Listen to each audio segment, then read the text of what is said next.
जय श्री राम। इस भाग में सुनिएगा जो भगवान श्री राम के दूसरे अवतार की कहानी शिव जी ने पार्वती जी को सुनाई थी। ध्यान से सुनिएगा। सुनी मुनि कथा पुनीत पुरानी, और जो गिरजा प्रति शंभु भवानी। विश्व विदित एक कैकेय देसु, और सत्य केतु तहाँ बसहि नरेसु। हे मुनि, वह पवित्र और प्राचीन कथा सुनो जो शिव जी ने पार्वती जी से कही थी। संसार में प्रसिद्ध एक कैकेयी देश है, वहां सत्यकेतु नाम का राजा राज करता था। धर्म धुरंधर नीत निधाना, और तेज प्रताप शील बलवाना।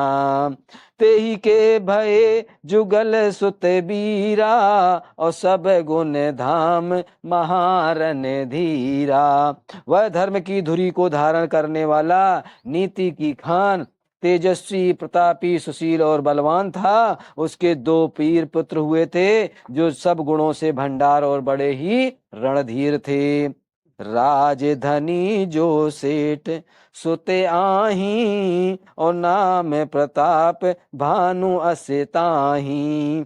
अपर सुतहि अरिमर्दन नामा, और भुज बल अतुल अचल संग्रामा। राज का उत्तराधिकारी जो बड़ा लड़का था उसका नाम प्रताप भानु था। दूसरे पुत्र का नाम अरिमर्दन था, जिसकी भुजाओं में अपार बल था, जो युद्ध में पर्वत के समान अटल रहता था। भयई भयई परम समीति, और सकल दोष छल वर्जित प्रीति। जेठे सुतहि राजन पे दीन्हा, और हर हित आप गवन बन कीन्हा। भाई भाई में बड़ा मेल और सब प्रकार के दोषों और छलों से रहे सच्ची प्रीति थी। राजा ने जेठे पुत्र को राज दे दिया और आप भगवान के भजन के लिए वन को चल दिए। जाब प्रत पर बिभयउ नृप, फिरी दुहाई देश। और प्रजा पालयति वेद विदे, कतौ नहीं अखिलेश। जब प्रताप भानु राजा हुआ, देश में उसकी दुहाई फिर गई। वह वेद में बताई हुई विधि के अनुसार उत्तम रीति से प्रजा का पालन करने लगा। उसके राज में पाप का कहीं लेस भी नहीं रहा। नृपहित कारक सचिव सयाना, और नाम धर्म रुच शुक्र समाना। सचिव सयान बंधु बल बीरा, और आप प्रताप पुंज रन धीरा। अर्थात राजा का हित करने वाला और शुक्राचार्य के समान बुद्धिमान धर्म रुचि नामक उसका मंत्री था। इस प्रकार बुद्धिमान मंत्री और बलवान तथा वीर भाई के साथ ही स्वयं राजा की बड़ा प्रतापी और रणधीर था। सेन संग चतुरंग अपारा, और अमित सुबट सब समर जुआरा। सेन बिलोक राम हर साया, राउ हर शाना, और अरुबाजी गहे गहे निशाना। साथ में अपार चतुरंगणी सेना थी, जिसमें असंख्य योद्धा थे। वे सब के सब रण में जूझ मरने वाले थे। अपनी सेना को देखकर राजा बहुत प्रसन्न हुआ और घमाघम नगाड़े बजने लगे। विजय हेतु कटकई बनाई, और सुदिन साधि नृप चलहु बजाई। जहाँ तहाँ परी अनेक लड़ाई, और जीते सकल भूप बरियाई। दिग्विजय के लिए सेना सजा कर वह राजा शुभ दिन मुहूर्त साध कर और डंका बजाकर चला। जहाँ तहाँ बहुत सी लड़ाइयां हुई, उसने सब राजाओं को बलपूर्वक जीत लिया। सप्तदीप भुज बल बस कीन्हे, और लय लय दंड छाणी नृप दीन्हे। सकल अमनि मंडल तेहि काला, और एक प्रताप भानु मही पाला। अपनी भुजाओं के बल से उसने सातों दीपों भूखंडों को बस में कर लिया और राजाओं से दंड कर लेकर उन्हें छोड़ दिया। संपूर्ण पृथ्वी मंडल का उस समय प्रताप भानु ही एकमात्र चक्रवर्ती राजा था। स्वबस विश्व कर बहुबल निज पुर कीन प्रवेशु, और अरथ धर्म का मद सुख से वही समय नरेशु। संसार भर को अपनी भुजाओं के बल से बस में करके राजा ने अपने नगर में प्रवेश किया। राजा अर्थ धर्म और काम आदि के सुखों का समयानुसार सेवन करने लगा। भूप प्रताप भानु बल पाई, और काम धेनु भय भूमि सुहाई। सब दुख वर्जित प्रजा सुखारी, और धर्मशील सुंदर नर नारी। राजा भानु प्रताप का बल पाकर भूमि सुंदर, कामधेनु मन चाही वस्तु देने वाली हो गई। उसके राज्य में प्रजा सब प्रकार से दुखों से रहित और सुखी थी। सभी स्त्री पुरुष सुंदर और धर्मात्मा थे। सचिव धर्म रुच हरिपद प्रीति, और नृप हित हेतु सिखव नित्य नीति। गुर सुर संत पितर मही देवा, और करही सदा नृप सब कै सेवा। धर्म रुचि मंत्री का श्री हरि के चरणों में प्रेम था। वह राजा के हित के लिए सदा उनको नीति सिखाया करता था। राजा गुरु देवता संत पितर और ब्राह्मण इनकी सबकी सदा सेवा करता था। भूप धर्म जे वेद बखाने, और सकल करही सादर सुख पाने माने। और दिन प्रति देई विविध विधि दाना, और सुनई शास्त्र वर वेद पुराना। वेदों के राजाओं के जो धर्म बताए गए हैं, राजा सदा आदर पूर्वक और सुख मानकर उन सब का पालन करता था।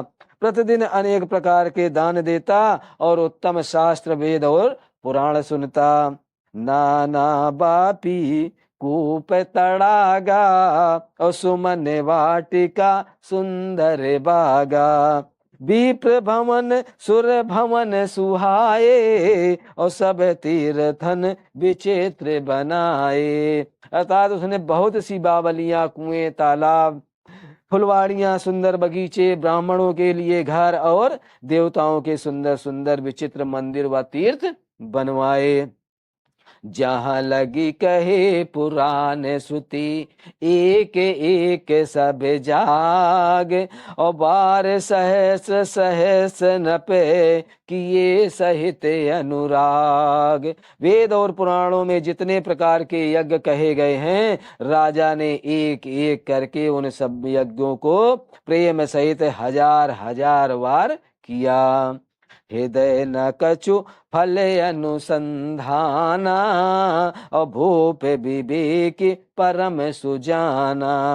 करई जे धर्म कर्म मन बानी, वासुदेव अर्पित नप ज्ञानी। राजा के हृदय में किसी पल की तो कामना नहीं थी।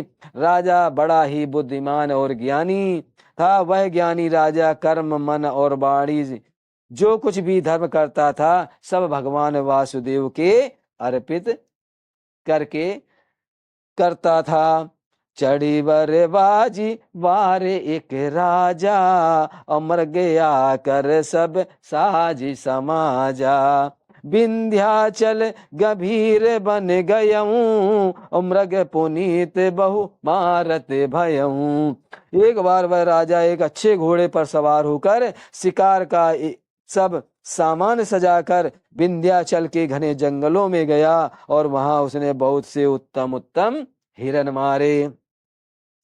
फिरते विपिन नृप दीख बराहू, और जुग बन दुरहू सही से ग्रसिराहू। बड़ विदु नहीं समाथ मुख माही, और मरनु क्रोध बस उगिलत नाही। राजा ने वन में फिरते हुए एक सुअर को देखा। दांतों के कारण वह ऐसा दिख पड़ता था मानो चंद्रमा को ग्रस कर मुंह में पकड़कर राहु वन में आ छिपा हो। चंद्रमा बड़ा होने से उसके मुंह में समाता नहीं है और मानो क्रोध बस वह भी उसे उगलता नहीं है। कोल कराल दसने छवि गाई और तनु विशाल पीवर अधिकाई। घुर घुरात है आरो पाए और चकित बिलोकत कान उठाए। यह तो सुवर्ण के भयानक दांतों की शोभा कही गई है। इधर उसका शरीर भी बहुत विशाल और मोटा था। घोड़े की आहट पाकर वह घुघराता हुआ कान उठाए चौकन्ना होकर देख रहा था। नील महीधर शिखर समय देखे विशाल बराऊ। चपल चलो है सुट के नपे हाँ कि न हो निबाहू। नील पर्वत के शिखर के समान विशाल शरीर वाले उस सुअर को देखकर राजा घोड़े को चाबुक लगाकर तेजी से चला और उसने सुअर को ललकारा कि अब तेरा बचाव नहीं हो सकता है। आवती देखे अधिक रबेबाजी और चलहूं बराहु मरुत गति भाजी। तुरत कीन नप सर संघाना और मही मिल गयऊं बिलोकत बाना। अधिक शब्द करते हुए घोड़े को अपनी तरफ आता देखकर सुअर पवन के वेग से भाग चला। राजा ने तुरंत ही बाण को धनुष पर चढ़ाया। सुअर बाण को देखते ही धरती में दुबक गया। ताके तीर महिष चलावा और कर छल सुअर शरीर बचावा। प्रगटत दुरत जाई मृग भागा और रिस बस भूप चलऊं संग लागा। अर्थात सुनिएगा, राजा तक तक तक तक तक कर तीर चलाता है परंतु सुअर छल करके शरीर को बचाता जाता है। वह पशु कभी प्रकट होता और कभी छिपता हुआ भागा जाता था और राजा भी क्रोध के बस उनके साथ पीछे पीछे चला जा रहा था। गयहूं दूर घन गयन बराहू और जहां नहीं गज बाज निबाहू। अति अकेले बन विपुल कलेसु और तदपि न मृग मग तजहि नरेसु। सुअर बहुत दूर घने जंगलों में चला गया जहां हाथी घोड़े का निवाय गम नहीं था। राजा बिल्कुल अकेला था और वन में क्लेश भी बहुत था, फिर भी राजा ने उस पशु का पीछा नहीं छोड़ा। कोल बिलो के भूप बड़ धीरा और भागी पैठ गिर गुहा गभीरा। अगम देखिन पे अति पछिताई और फिर महावन पर भुलाई। राजा को बड़ा धैर्यवान देखकर सुअर भागकर पहाड़ की एक गहरी गुफा में जा घुसा। उसमें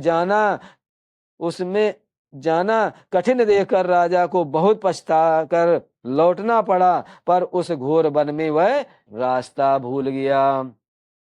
खीद खिन्न क्षुद्रित तृषित राजा बाजी समेत और खोजत व्याकुल सरित सर जल बिनु भयऊं अचेत। बहुत परिश्रम करने से थका हुआ और घोड़े समेत भूख प्यास से व्याकुल राजा नदी तालाब खोजता खोजता पानी बिना बेहाल हो गया। विपिन फिरत विपिन आश्रम यक देखा और तह बस नपति कपट मुनि बेसा। जासु देश नप लीन छड़ाई और समर सेन तज गयऊं पराई। वन में फिरते फिरते उसने एक आश्रम देखा। वहां कपट से मुनि का वेश बनाए एक राजा रहता था जिसका देश राजा भानु प्रताप ने छीन लिया था, जो सेना को छोड़कर युद्ध से भाग गया था। समय प्रताप भानु कर जानी और आपने अति असमय अनुमानी। गयऊं न ग्रह मन बहुत गलानी और मिला न राजई नृप अभिमानी। प्रताप भानु का समय अच्छे दिन जानकर और अपना कुसमय बुरे दिन अनुमान कर उसने मन में बड़ी ग्लान हुई। इससे वह ना तो घर गया और ना अभिमानी होने के कारण राजा भानु प्रताप से ही मिला मेल किया। ऋष उर मारी रंक जिमि राजा और विपिन बसई तापस कैसा जा और तास समीप गवन नृप कीन्हा और यह प्रताप रवि ते ही सब तब चीन्हा। दरिद्र की भांत मन ही में क्रोध को मारकर वह राजा तपस्वी के भेष में वन में रहता था। राजा भानु प्रताप उसी के पास गया। उसने तुरंत पहचान लिया कि ये राजा भानु प्रताप ही हैं। राउत सत्य नहीं सो पहचाना और देख सुबेश महामुनि जाना। अब सुनिए भानु प्रताप जी ने क्या सोचा। उतरी तुरगते कीन प्रणामा और परम चतुर ना कहो निज नामा। राजा प्यासा होने के कारण व्याकुलता में उसे पहचान ना सका। सुंदर वेश देखकर राजा ने उसे महामुनि समझा और घोड़े से उतरकर उसे प्रणाम किया। परंतु बड़ा चतुर होने के कारण राजा ने उसे अपना नाम नहीं बताया। भूपति त्रसत बिलोकते सर्वरु दीन दिखाई और मज्जन पान समेत है कीन नृपते हर्षाई। राजा को प्यासा देखकर उसने सरोवर दिखला दिया। हर्षित होकर राजा ने घोड़े सहित उसमें स्नान और जलपान किया। गए श्रम सकल सुखी नप भयऊं और निज आश्रम तापस ले गयऊं। आसन दीन अगस्त रवि जानी और पुण्य तापस बोले ही मृदुबानी। सारी थकावट मिट गई, राजा सुखी हो गया। तब तपस्वी उसे अपने आश्रम में ले गया और सूर्यास्त का समय जानकर उसने राजा को बैठने के लिए कहा, आसन दिया। फिर तपस्वी कोमल वाणी से बोला। अब आगे सुनिए क्या बोला। को तो मैं कस बन फिर रहूं अकेले और सुंदर जुबा जीव पर हेले। चक्रवर्ती के लक्षण तोरे और देखत दया लागे अति मोरे। तुम कौन हो, सुंदर युवक होकर जीवन की परवाह न करके वन में अकेले क्यों फिर रहे हो। तुम्हारे चक्रवर्ती राजा के से लक्षण देखकर मुझे बड़ी दया आती है। नाम प्रताप भानु अवनीसा और तासु सचिव मैं सुनहु मुनीसा। फिरत अहेरे पर हूँ भुलाई और बड़े भाग देखूं पद आई। राजा ने कहा, हे मुनीश्वर सुनिए, प्रताप भानु नाम का एक राजा है। मैं उसका मंत्री हूँ। शिकार के लिए फिरते हुए राह भूल गया हूँ। बड़े भाग से यहाँ आकर मैंने आपके चरणों के दर्शन पाए हैं। हम कहे दुर्लभ दरस तुम्हारा और जानत हो कछु बल हो निहारा। कहे मुनि तात भयऊं अधियारा और जो जन सत्तर नगरु तुम्हारा।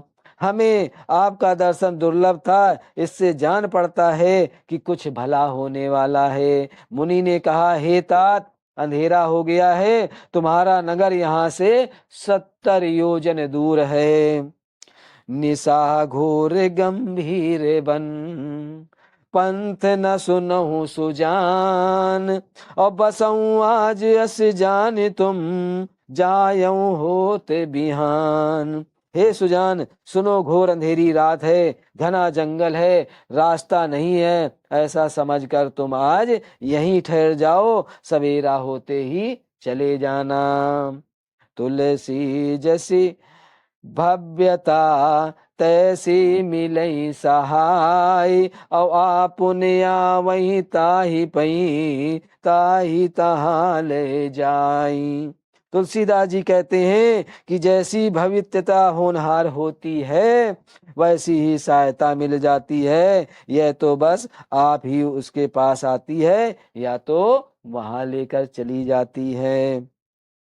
भले ही नाथ आयसु धरि सीसा और बांधी तुरग तरु बैठ महिषा। नृप बहु भांति प्रशंसो ताही और चरण बंत निज भाग्य सराही। हे नाथ बहुत अच्छा, ऐसा कहकर उनकी आज्ञा सिर चढ़ाकर घोड़े को वृक्ष से बांधकर राजा बैठ गया। राजा ने उसकी बहुत प्रकार से प्रशंसा की और उनके चरणों की वंदना करके अपने भाग की सराहना की। पुनि बोले मृदु गिरा सुहाई और जानी पिता प्रभु करहूं ठिठाई। मोहि मुनीस सुत सेवक जानी और नाथ नाम निज कहूं बखानी। फिर सुंदर कोमल वाणी से कहा, हे प्रभु आपको पिता जानकर मैं ठिठाई करता हूँ। हे मुनीश्वर मुझे अपना पुत्र और सेवक जानकर अपना नाम धाम विस्तार से बतलाइए। ते ही न जाने नृप नृपहि सो जाना और भूप सुहद सो कपट सयाना। बैरी पुन क्षत्रिय पुनि राजा और छल बल कीन चाहि निज काजा। राजा ने उसको नहीं पहचाना, वह राजा को पहचान गया था। राजा तो शुद्ध हृदय था और वह कपट करने में चतुर था। एक तो बैरी, फिर जात का क्षत्रिय और फिर राजा, वह छल बल से अपना काम बनाना चाहता था। समुझि राज सुख दुखित हराती अवा अनिल इव सुलगहि छाती। सरल बचन नृप के सुनि काना बयर संहार हृदय हर्षाना। वह शत्रु अपने राज्य सुख को समझ करके स्मरण करके दुखी था। उसकी छाती कुम्हार के आंवले की आग की तरह भीतर ही भीतर धनक रही थी। राजा के सरल वचन कान में सुनकर उसने बैर को याद कर वह हृदय में हर्षित हुआ। जय श्री राम। आज की रामायण इस भाग में इतनी ही। आगे की रामायण आगे भाग में सुनिएगा। वीडियो अच्छा लगे तो सब्सक्राइब जरूर करिएगा। जय श्री राम, जय श्री राम।